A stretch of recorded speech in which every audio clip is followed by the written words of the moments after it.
बारे में डिस्कशन हो गया, अब हम डिस्कस करने वाले हैं पाकिस्तान के बारे में। As I informed you earlier, कोई कंपैरिजन नहीं होगा, कोई कंपैरेटिव स्टडी नहीं होगी, सिर्फ हम बैकग्राउंड प्लस ज्योग्राफी प्लस हमने इकोनॉमी को इम्प्रूव करने के, that is the country I am speaking about, country को इकोनॉमी को एक्चुअली इम्प्रूव करने के लिए, बूस्ट करने के लिए कंट्री ने क्या स्टेप्स लिए, क्या रिफॉर्म्स लाए, क्या पॉलिसीज और क्या रेगुलेशंस थे, वो हम डिस्कस करने वाले हैं। देखो, चाइना डेवलप्ड था, ठीक है, मतलब अभी डेवलप्ड हो गया है, पर पहले डेवलप्ड नहीं था, तो उन्होंने बहुत सारे रिफॉर्म्स लेके आए जो हमने वहाँ पे डिस्कस किए।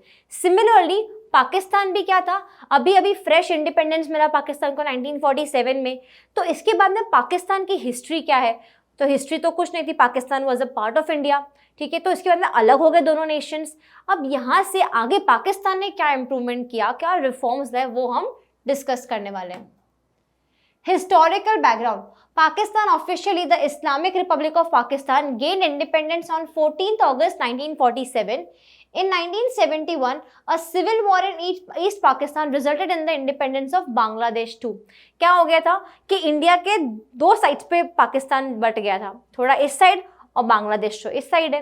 तो यहाँ पे क्या हो रहा था कि पाकिस्तान बराबर बांग्लादेश को भी रूल नहीं कर पा रहा था, इसलिए 1971 में सिविल वॉर हुआ, जिससे पाकिस्तान ने बाद में बांग्लादेश को भी अलग कर दिया।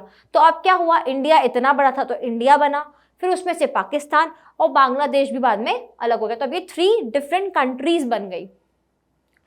Islamic Republic of Pakistan establish हुआ था and they gain independence in 1947, जो हमें भूलना नहीं है। हमारी कब थी 15 अगस्त, इनकी कब थी 14 अगस्त, remember the date. Pakistan's history has been characterized by the periods of economic growth, military rule and political instability.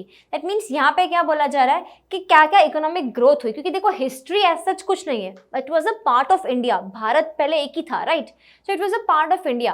तो यहाँ पे हिस्ट्री के बारे में बात ज़्यादा नहीं हो पाएगी, यहाँ पे हम डिस्कशन करने वाले हैं एक्चुअली में इकोनॉमिक ग्रोथ कैसे हुई, क्या पीरियड्स थे, क्या इंस्टेबिलिटी आई यहाँ पे पॉलिटिकल पावर्स में, पॉलिटिकल रूल में क्या इंस्टेबिलिटी आई, वो हम डिस्कस करने वाले हैं। Geography, Pakistan is now located in south Asia border, central Asia and the middle east. क्या बोला जा रहा है, थोड़ा बीच में, मिडल ईस्ट, साउथ ईस्ट सब जगह पे आसपास आता है, बीच में आता है। Its borders are with China in the north, north में क्या है China, then west and north west में क्या है Iran and Afghanistan, then towards east and south east its borders are with India. That means 4 neighbouring countries देखिए, north में क्या है चाइना, देन क्या बोला जा रहा है वेस्ट एंड नॉर्थ वेस्ट में है Iran and Afghanistan, east and south east में है इंडिया। इसकी नेबरिंग कंट्रीज भी समझ में आ गई। Now the country has an area of 7,96,095, that is 95 square kilometres. China से तो बहुत कम है ये, ठीक है, तो कंट्री का एरिया इतना है। Then the total cultivated area is 2,21,300 square kilometres, whereas the area under the forest is 42,300 square kilometres. ये डेटा है, ये कितना लैंड कल्टीवेशन के अंडर है, मतलब फार्मिंग के अंडर है, कितना फॉरेस्ट के अंडर है, तो ये आपको याद रखना है। टोटल कितना है 7,96,095 स्क्वायर किलोमीटर्स, उसमें कल्टीवेशन में कितना है 2,21,300 स्क्वायर किलोमीटर्स, एंड बाकी का बचा हुआ है फॉरेस्ट में है, फॉरेस्ट में कितना है 42,300 किलोमीटर्स। इसके अलावा जो एरिया बचता है वो है इंडस्ट्रियल के लिए, डोमेस्टिक यूज, ठीक है, तो घर भी है, हाउस होल्ड्स भी है, उनके लिए भी एरियाज रखा गया है। Now next is economy, main जिसके बारे में हम बात करना चाहते हैं एक्चुअली में, तो मिक्स्ड इकोनॉमिक सिस्टम। पहले तो मिक्स्ड इकोनॉमिक सिस्टम और कौन सी कंट्री का है, हमारी कंट्री का, इंडिया का। याद रखना है आपको, हमने पहले देखा था कि इंडिया ने कौन सा सिस्टम अपनाया, mixed economic system, in the year 1950-51, जो सेकेंड चैप्टर था उसमें हमने डिस्कस किया था। Now Pakistan follows the mixed economy model with the coexistence of public and private sectors, दोनों ही सेक्टर्स यहाँ पे इक्वली कोएग्जिस्ट करते हैं। Introduction of various policies in the late 1950s and 1960s, Pakistan introduced a variety of regulated policy frameworks for the growth of domestic and industries. That means क्या बोला जा रहा है 1950s में and 1960s में पाकिस्तान ने क्या किया, ऐसे रिफॉर्म्स लाए जहाँ पे हमने पॉलिसीज बनाई for the growth of domestic industries, that means indigenous industry, country के अंदर जो इंडस्ट्रीज है उनके लिए। The policy combined tariff protection for the manufacturing of consumer goods together with the direct import controls on the competing imports. याद आ रहा है कुछ? Tariff and quota, chapter number 2. Again revise करो, रिकैप करो. चैप्टर नंबर 2 में हमने discuss किया था. टैरिफ मतलब ड्यूटी इंक्रीज करना, कोटा मतलब मैक्सिमम लिमिट फिक्स करना.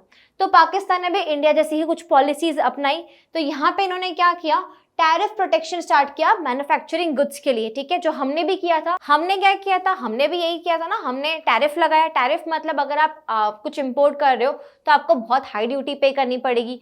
प्लस अगर आप इंपोर्ट करते हो रॉ मटेरियल या कुछ भी, तो आपको एक लिमिट फिक्स करके दी जाएगी. तो आपको उतना ही आप इंपोर्ट कर सकते हो एक बारी में. अगर बार बार करोगे तो बार बार ड्यूटीज पे करते रहोगे. तो यहाँ पे भी वही बात हो रही है. Tariff and quota, that is control on the competing imports. ठीक है, डायरेक्ट इंपोर्ट जो हो रहे थे उस पर लिमिट्स लगाई गई. तो यहाँ पे पाकिस्तान ने भी सेम पॉलिसीज स्टार्ट करी. दैट इज टैरिफ प्रोटेक्शन किया. प्लस उनका भी मोटो था कि इंडिजिनियस इंडस्ट्रीज जो हैं वो डेवलप होनी चाहिए, डोमेस्टिक इंडस्ट्रीज डेवलप होनी चाहिए. और यहाँ पे प्रोटेक्शन दी गई, that is direct import controls on the competing imports, उनके ऊपर कंट्रोल लगाया गया. Second is green revolution. Again do you remember किस कंट्री ने ग्रीन रेवोल्यूशन किया? इंडिया ने. अगेन कहाँ पे जाओ? Chapter number 2. Once visit that chapter, एक बार पढ़ लो. क्या बोला जा रहा है? इंडिया ने भी ग्रीन रेवोल्यूशन किया था, याद आया? तो ग्रीन रेवोल्यूशन कहाँ पे हुआ? चाइना में भी हुआ. ग्रीन रेवोल्यूशन में क्या था? HYV सीड्स थे, फर्टिलाइजर्स थे, केमिकल पेस्टिसाइड्स, ये सब आए गए. ठीक है, तो ये हमने इंट्रोड्यूस किए थे. वैसे ही यहाँ पे देखते हैं क्या हुआ. In the case of agriculture, the introduction of the green revolution and an increase in public investment in the infrastructure led to a rise in production of food grains. Of course, India में भी ये हुआ था, याद आया? Green revolution जब हुआ था तो वहाँ पे HYV सीड्स आए, केमिकल फर्टिलाइजर्स आए, पेस्टिसाइड्स आए. आपका जो यील्ड है वो अच्छा होगा, उसकी क्वालिटी अच्छी हुई, प्लस प्रोडक्शन इंक्रीज हुआ. Same thing happened in Pakistan also. वहाँ पे ग्रीन रेवोल्यूशन हुआ और क्या हुआ? पब्लिक इन्वेस्टमेंट जो है वो इंक्रीज हुआ, इंफ्रा अच्छा किया गया, एंड लास्ट में क्या हुआ? फूड प्रोडक्शन भी इंक्रीज हुआ. This change the agrarian structure dramatically, जो इंडिया में भी हुआ था. Next is importance to role of public sector. Again, which country gave the public sector a leading role? India. India ने भी किया था, पाकिस्तान ने भी सेम स्ट्रेटेजी फॉलो की थी.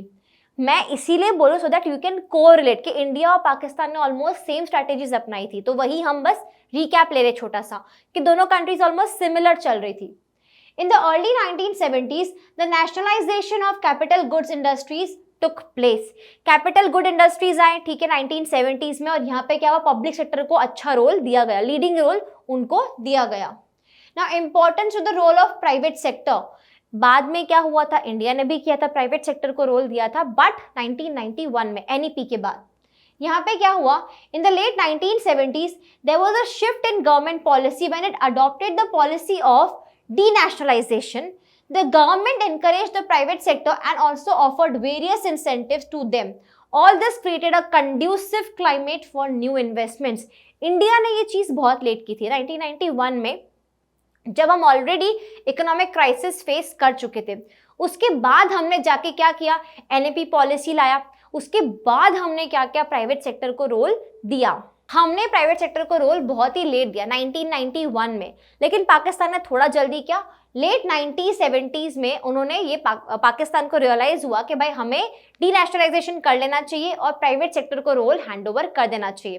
तो उन्होंने भी क्या किया? उन्हें एनकरेज किया, मोटिवेट किया, अलग अलग इंसेंटिव्स दिए, जिसकी वजह से थोड़ा चेंज हुआ इन्वेस्टमेंट में, नए नए इन्वेस्टमेंट फ्लो इन हुए और इंडस्ट्रियल सेक्टर को बूस्ट मिला. Financial support during the late 1970s. यहाँ पे पाकिस्तान को फाइनेंशियल सपोर्ट मिला था. During this period Pakistan also received the financial support from first which was western nations and remittances from the immigrants to the middle east. Middle east से support आया, ठीक है, वहाँ पे मुस्लिम कंट्रीज बहुत है तो शायद मिडल ईस्ट से इसलिए सपोर्ट आया. देन वेस्टर्न नेशंस ने भी चाइना हमारे पाकिस्तान को सपोर्ट किया था. फाइनेंशियल सपोर्ट की बात हो रही है. This helped the country in stimulating the economic growth.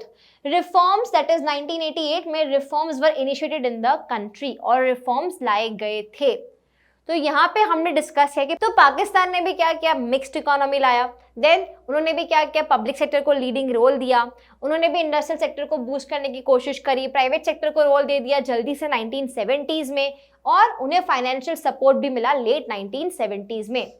So this was about the economy of Pakistan. उन्होंने कैसे स्टार्ट किया और अभी तक उन्होंने क्या क्या प्रोग्रेस करी है। Now let us move on to our next video.